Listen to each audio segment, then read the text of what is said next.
Hey everybody, here we are at 479 Camino Verde in San Marcos, California. This is the third house that we're looking at in a row.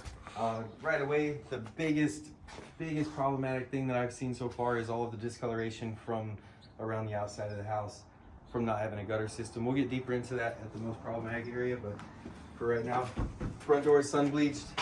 Could use some new hardware, but the rest of the house is really beautiful. We've got 9-foot ceilings in the downstairs. First off, you have your formal dining room when you first walk in. That could be, obviously, this could be a fixture that goes up higher that you can walk under, and this is an at-home office. Now that we all have learned how to work from home. This here is the living room. A small little miss that has occurred here is that we have quartz countertops, some old tiles, and then old tiles over there.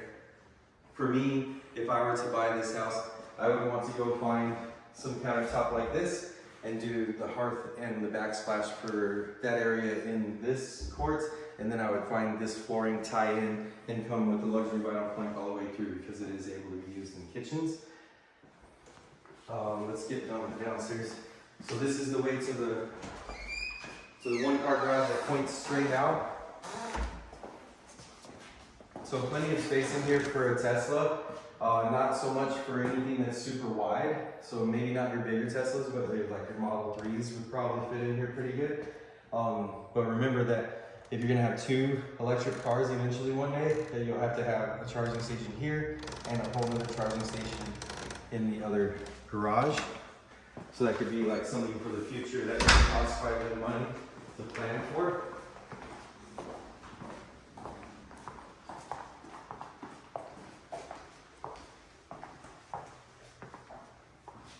What's really nice is that you do have a downstairs bedroom here.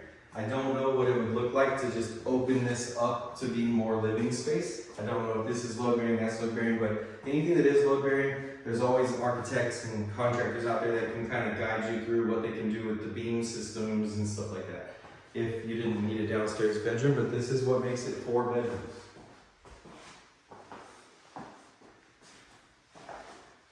Just like the last house that we walked through would be good for multi-generational, right? This bedroom has its own bathroom. The only thing to keep into consideration is if somebody's gonna live there permanently, they're gonna have to know that the guests, the dinner guests, the not family guests that are coming over that need to use the restroom are gonna be seeing their stuff. So this is the other 1-car garage. Again, you can put a small electric car in here with its own charging station again. This here just leads out to the side yard. Looks like we're illegally locked on both sides, so we'll go around the outside eventually. Let's go upstairs now.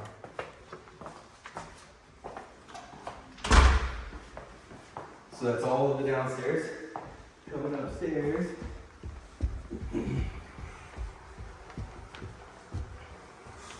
This right here would be a great space for the kids to have for a homework station, one of the parents to have for a working station or a bills station.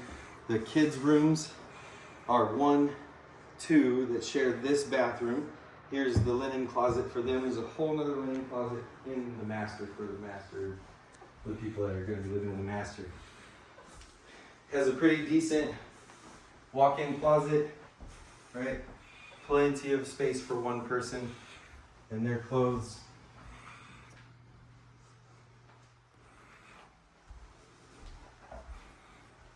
Something I wanted to point out, because this window system is in the sun so fiercely, the heat from the sun, I can't feel the heat on this pane, but somehow the heat from the sun has made the seal between the 2 panes of glass start to fail and expand.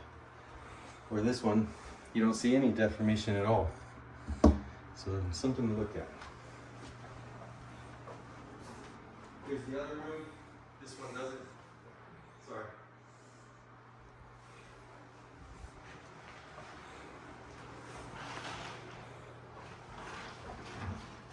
Here's the other room. This one doesn't have a walk-in closet. Something to take note of here is that you're in a bedroom, and if you don't have this window covered, you can see in and they can see in maybe more at night than during the day, just because of the reflections off of the glass and whatnot. But at night, if you got a light on, you can see right into your rooms. Take that into consideration. So instead of a walk-in closet, this here's the double door system with just the one row.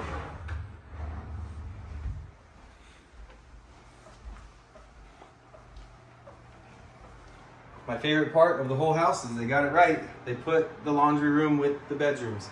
So no trucking your laundry all the way downstairs and then bringing it all the way back up just to put it away. Here we have a master. We're gonna come back to this small room, but go ahead and pan there. There's a little nook as part of the master system, right? That's where the room ends that way, but this way you have plenty of space for your bed and all of your goods and stuff. Pretty decent view.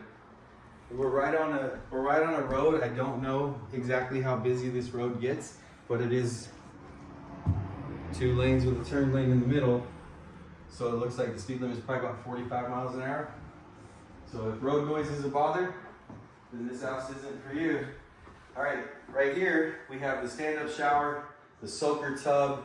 I don't know how you live your life, but there's been plenty of times where my wife is in the tub and I jump in my shower and I get myself showered and dressed and she's still in the tub. No problem, didn't disturb her at all. Right, right here is the water closet.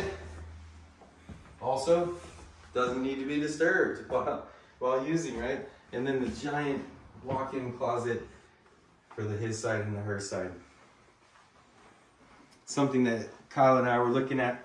This here is the digital network system. It's literally just a plastic box. When you open it up, it's a bunch of connections for your coaxial and your Ethernet and your phone cables that are worked out throughout the house.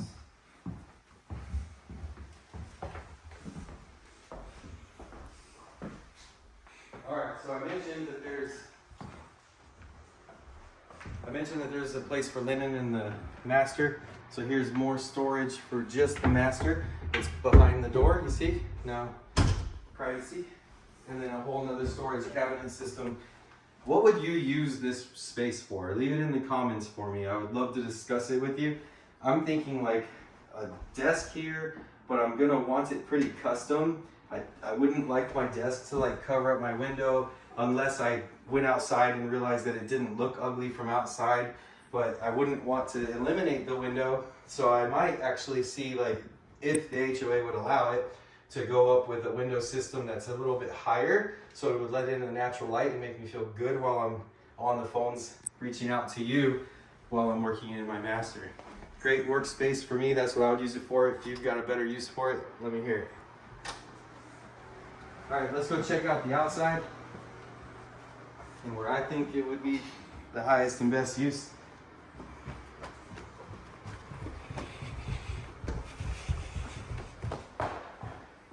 So first, let's take this in, right? We've got a nice picture window going on, feels good.